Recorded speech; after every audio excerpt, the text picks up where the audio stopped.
Imagine a gold rush, but instead of dusty prospectors with pickaxes, you have remote investors with digital wallets, and instead of digging in the dirt, they're claiming chunks of asteroids hundreds of millions of kilometers away. This isn't science fiction from a distant future. It's the story of the Ceres Asteroid Mining Rush. A revolution that didn't just change our access to resources, it rewrote the rules of wealth and own. Reship overnight. Welcome to the new frontier, where digital deeds replace physical possession. For centuries, space was the final frontier, governed by treaties that declared celestial bodies the common heritage of mankind. This meant no single nation could plant a flag on the moon or Mars and call it their own. But these old laws, drafted in an era of state-sponsored exploration, were completely unprepared for the rise of private enterprise as technology made asteroid mining not just possible, but profitable. A massive legal gray area emerged. How do you claim something you can't physically touch? How do you divide the unimaginable wealth of the asteroid belt? The problem was immense. Traditional property law is based on physical presence and government enforcement. You buy land, you get a deed from a government office, and that government protects your claim. But who governs an asteroid floating between Mars and Jupiter? Which nation's laws apply? If a company from one country mined an asteroid, could a company from another just swoop in and take their all? The potential for conflict was enormous, threatening to turn the promise of space into a cosmic battlefield. The old systems were simply not built for this new reality. A new solution was desperately needed. Enter the Decentralized Asset Claim system, or DAC. It was a stroke of genius born from the worlds of fintech and aerospace engineering. Instead of relying on terrestrial governance, the DAC system used highly advanced, secure, and transparent digital ledger. Think of it as the next evolution of blockchain technology.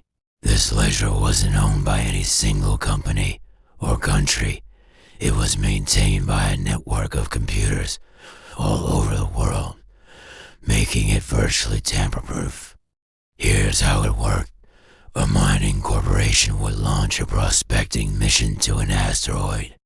Let's say 16 Psyche, which is rich in iron, nickel, and gold.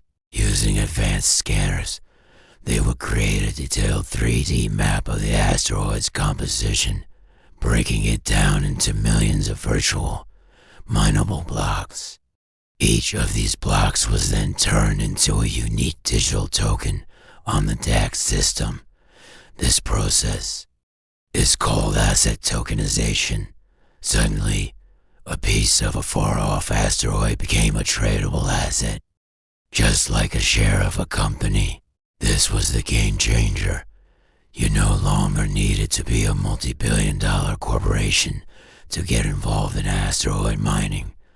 Through the DAC platform, anyone, anywhere, could purchase these tokens.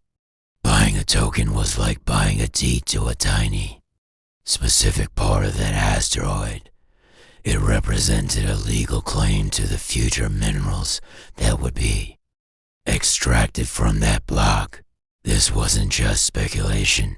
It was a direct investment in a physical, albeit remote, asset. The DAC system created a tidal wave of investment. People from all walks of life, from seasoned financiers in New York to young tech enthusiasts in Seoul, began buying up claims. This influx of capital funded the incredibly expensive reality of space mining: the rockets, the robotic excavators, the long-haul transport ships. It was a form of crowdfunding on a planetary scale. These investors formed powerful new entities known as Decentralized Autonomous Organizations, or DAOs. These DAOs were fascinating. They were essentially groups of token holders who collectively managed the mining operations. Decisions weren't made in a corporate boardroom. They were made through voting. Every token holder had a say, with their voting power proportional to the number of tokens they own.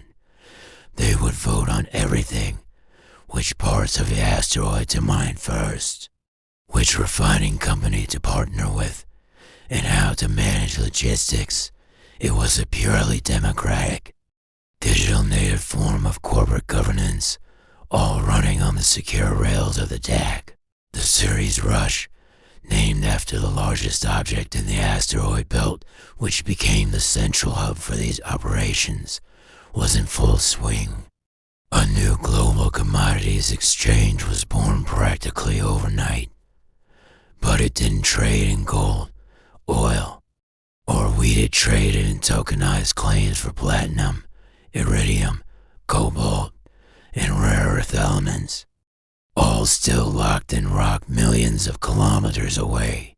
The prices of these tokens would fluctuate wildly based on new survey data, technological breakthroughs in extraction, and even solar flare activity that could disrupt operations.